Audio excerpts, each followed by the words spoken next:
Mes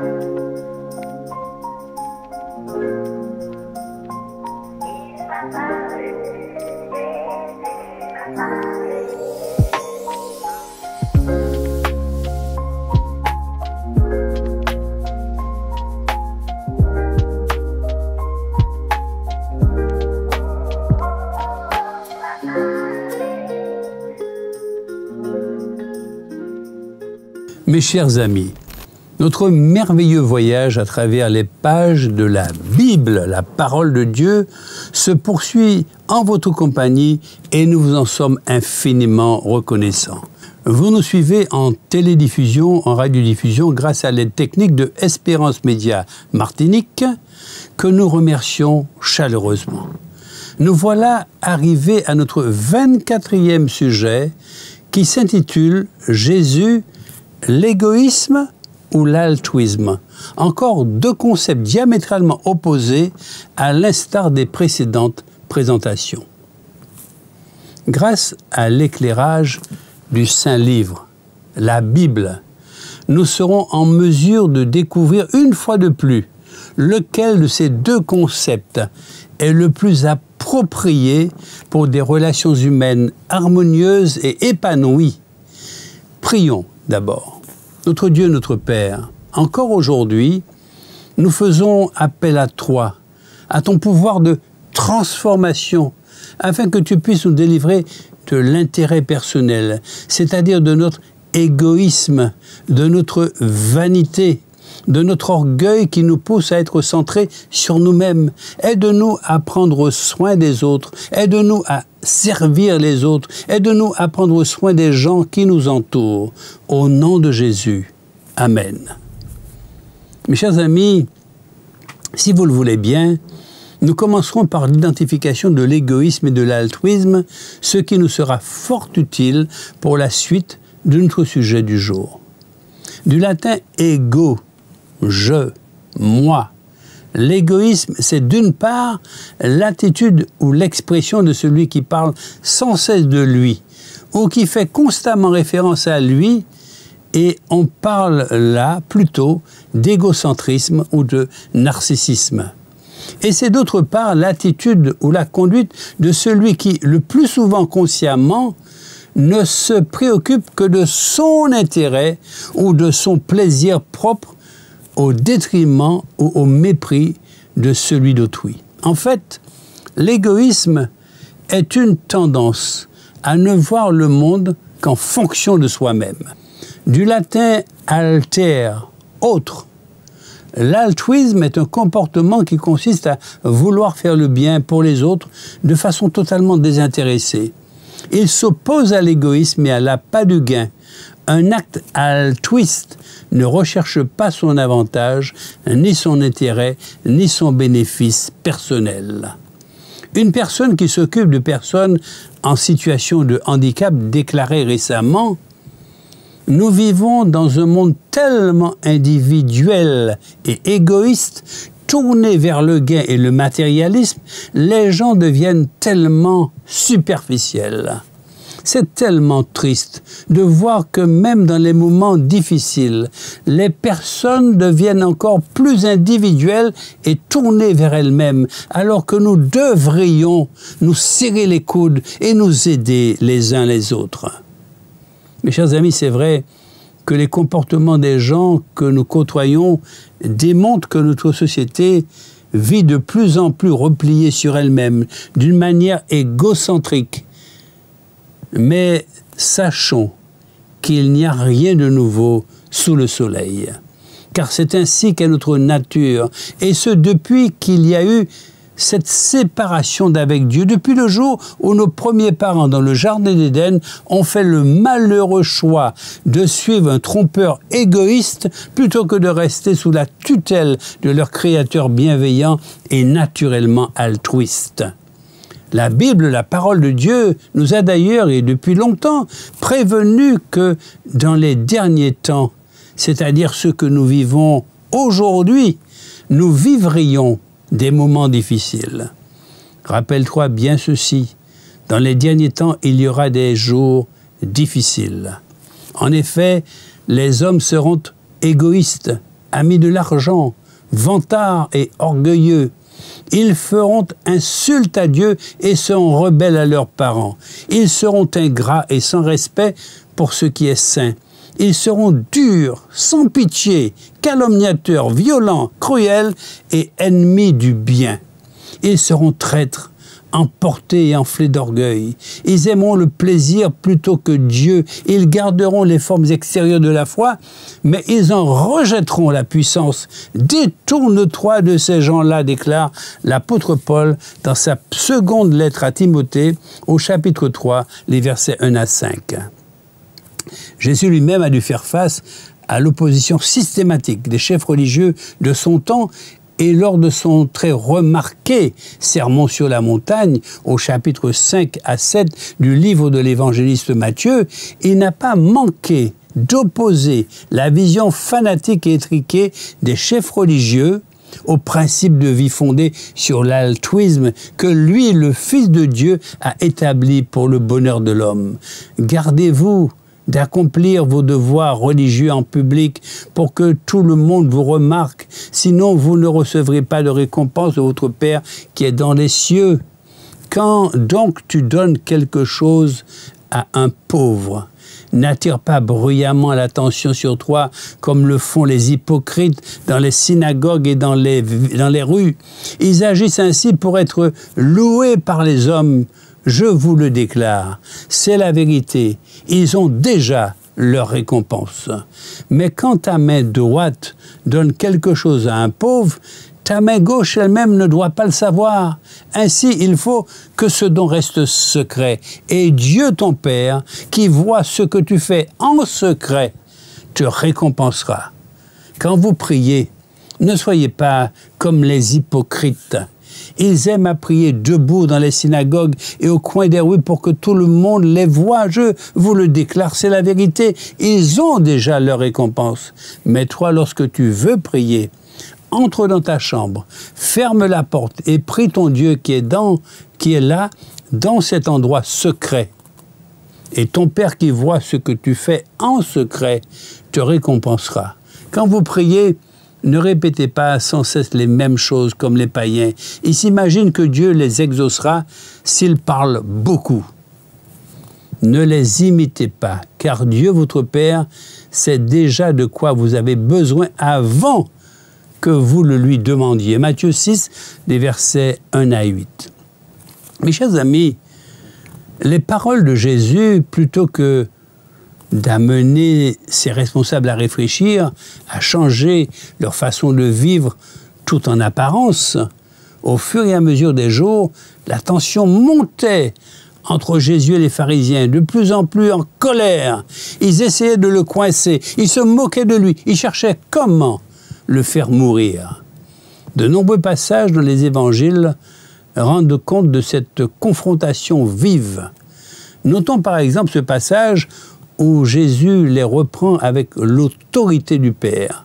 « Malheur à vous, maîtres de la loi et pharisiens, hypocrites, vous fermez la porte du royaume des cieux devant les hommes, vous n'y entrez pas vous-même et vous ne laissez pas entrer ceux qui le désirent. » Matthieu 23, le verset 13e. Mais attention, il est important ici de dire que Jésus ne les maudit pas. Il ne leur souhaite pas du mal. L'expression grecque « ouais » est une expression de chagrin, comme on dirait « hélas »,« malheur »,« hélas pour vous »,« malheureux êtes-vous de vivre et de penser ainsi ». Mes chers amis, pourquoi ne pas nous poser cette double question? D'abord, quelle est la part dans notre foi d'une quête sincère de la vérité et du souci des autres? Et ensuite, quelle est la part dans notre interprétation de la parole de Dieu de l'égoïsme et du mépris des autres? Comme les pharisiens, dont nous venons de souligner le degré d'hypocrisie et d'égoïsme, nous partageons de belles idées, une haute opinion de nos engagements, de notre tradition religieuse, de notre sens de la fraternité. Nous en sommes fiers. Mais, dans la réalité de nos vies quotidiennes, combien d'arrangements, de compromissions avec la vérité, d'accommodement avec l'injustice, de compromission avec le pouvoir, de mesquinerie et de rancœur. Malheur à nous si nous vivons ainsi dans notre vie. Mais heureux sommes-nous si nous entendons l'appel de Jésus à ne pas s'enfermer dans le malheur de l'égoïsme, mais à ouvrir son cœur à la présence d'un Dieu qui invite à vivre de la confiance, confiance qu'il a en nous et confiance que nous pouvons avoir par lui les uns pour les autres. Comme les pharisiens du temps de Jésus-Christ, nous jugeons facilement les comportements de ceux qui ne vivent pas comme nous. Nous sommes fiers d'une certaine rigueur, d'une éthique qui produit droiture, sobriété et engagement fort. Nous regardons vite de haut ceux qui ne rentrent pas dans nos normes, mettant ainsi le respect des règles, nos propres normes.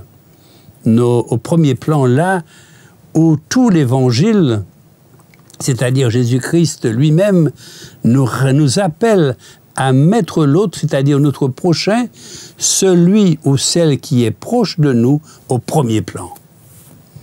Heureux sommes-nous si nous entendons l'appel de Jésus à placer l'accueil de l'autre dans sa totalité et sa fragilité au centre de notre foi et de notre vie sociale.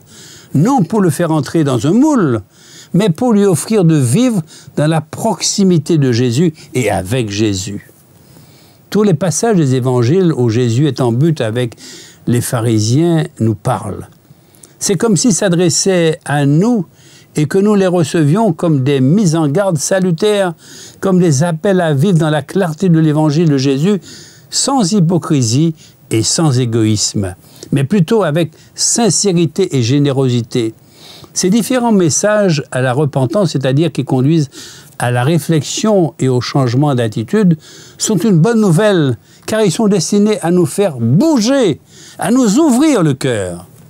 Telle est la force de l'évangile du Christ ressuscité.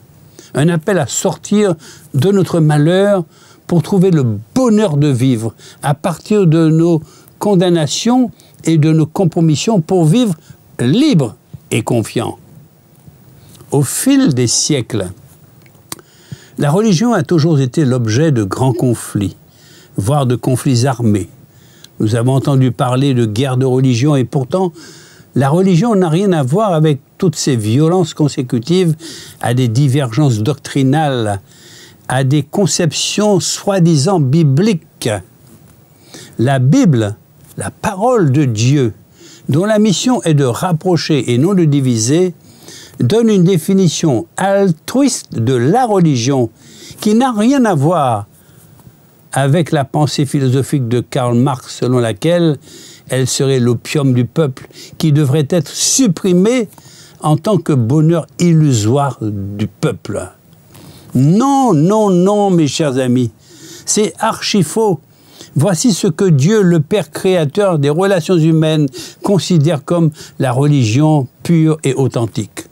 Prendre soin des orphelins et des veuves dans leur détresse et de se garder de toute souillure due à l'influence de ce monde. Jacques 1er, le verset 27e.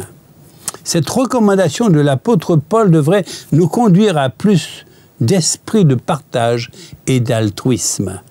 Comportez-vous comme moi. Je m'efforce de plaire à tous en toutes choses. Je ne cherche pas mon propre bien, mais le bien d'une multitude de gens afin qu'ils soient sauvés. 1 Corinthiens au chapitre 10 et au verset 33e. Mes chers amis, Jésus lui-même, après avoir pris le temps d'enseigner à ses disciples, leur demanda de ne pas garder cette parole pour eux-mêmes. Il les envoya ainsi partager cela dans toutes les nations. Et aujourd'hui, nous parlons de la propagation de la parole de Dieu. Mais nous ne devons pas ignorer un fait important. D'une part, c'est parce que les disciples de Jésus n'ont pas été égoïstes avec ce qu'ils ont reçu. Et d'autre part, s'ils avaient gardé ça pour eux-mêmes, pensez-vous qu'on pourrait parler de l'évangile de Jésus-Christ aujourd'hui, au moment où je vous parle? Faites pour les autres exactement ce que vous voulez qu'ils fassent pour vous. Luc 6, verset 31. La Bible nous demande de faire aux autres ce que nous voulons qu'on fasse pour nous. Mais trop souvent, c'est le contraire que nous pratiquons. Nous sommes toujours prêts à recevoir un bon traitement, mais pas prêts à le faire aux autres. S'il s'agit de notre cas, nous désirons que Dieu nous fasse grâce, nous pardonne, mais qu'il punisse les autres. Un égoïste, dans sa manière de traiter les autres, aime toujours se placer dans la position du receveur et non du donneur. Dans notre vie, certaines situations inattendues et difficiles peuvent surgir brusquement.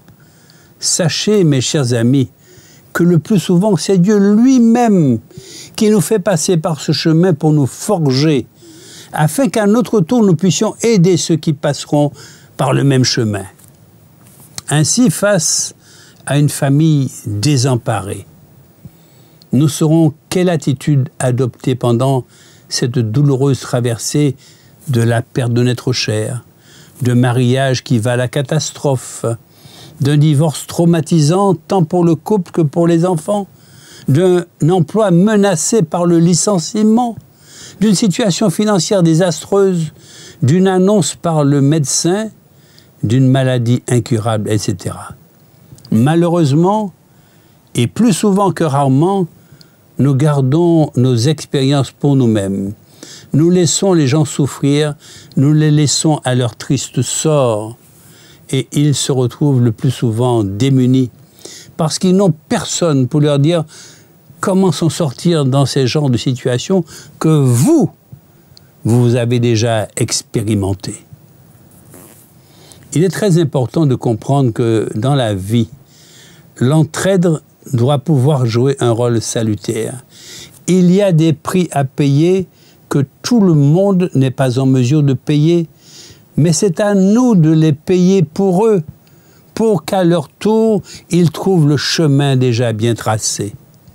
Mais combien il est triste de constater que nous avons des fois des langages du genre qu'ils souffrent d'abord, qu'ils ressentent aussi ce que j'ai ressenti. Il y a des choses, aussi mauvaises qu'elles soient, qui nous arriveront juste pour le bien des autres.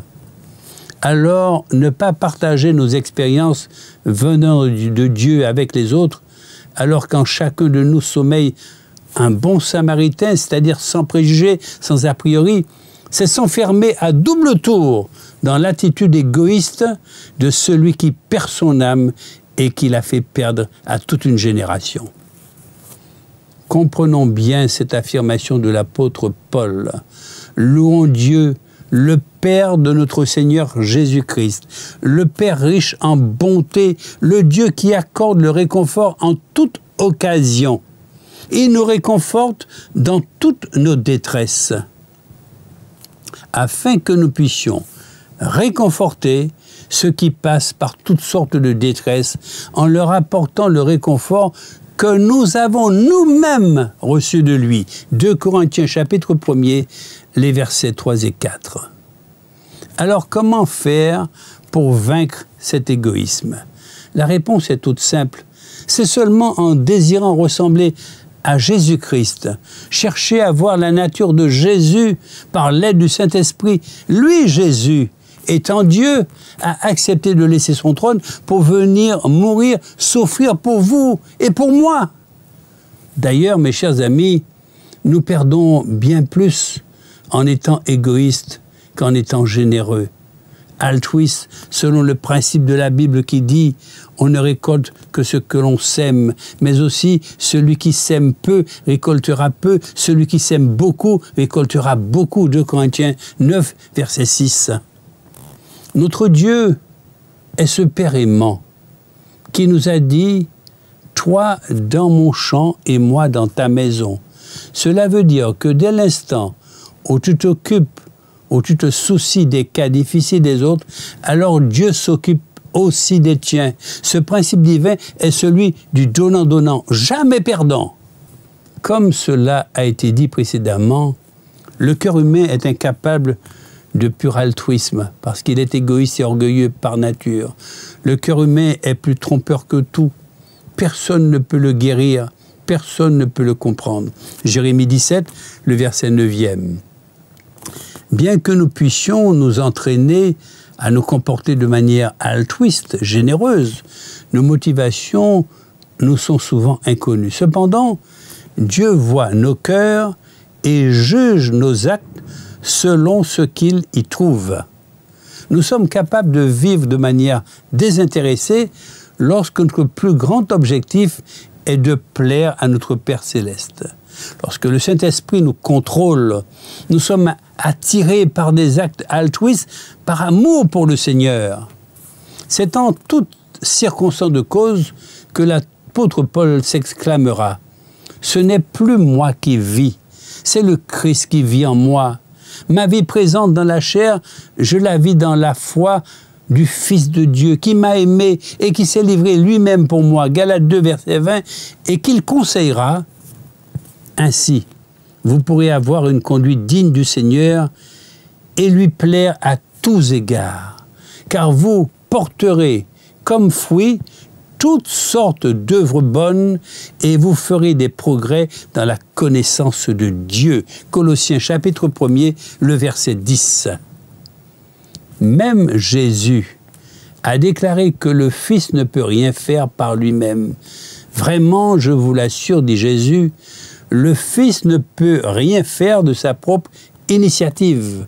Il agit seulement d'après ce qu'il voit faire au Père. Tout ce que fait le Père, le Fils le fait également. Jean chapitre 5 et au verset 19e. Et Jésus d'ajouter, quand vous aurez élevé le Fils de l'homme, alors vous comprendrez ce que moi je suis. Vous reconnaîtrez que je ne fais rien de ma propre initiative, mais que je transmets ce que le Père m'a enseigné. Oui, celui qui m'a envoyé est avec moi. Il ne m'a pas laissé seul, car je fais toujours ce qui lui est agréable. Jean 8, versets 28 et 29. L'altruisme, la générosité, commence avec Dieu et se reflète en nous lorsque nous reflétons la bonté, la compassion de Jésus. Mes chers amis, si Jésus-Christ nous interpelle sur notre manière de vivre et nous bouscule parfois fortement, ce n'est pas pour nous enfermer dans une condamnation, un malheur, mais c'est comme une promesse du meilleur chemin possible, un vrai questionnement comme certains personnages de la Bible dont la vie a été transformée.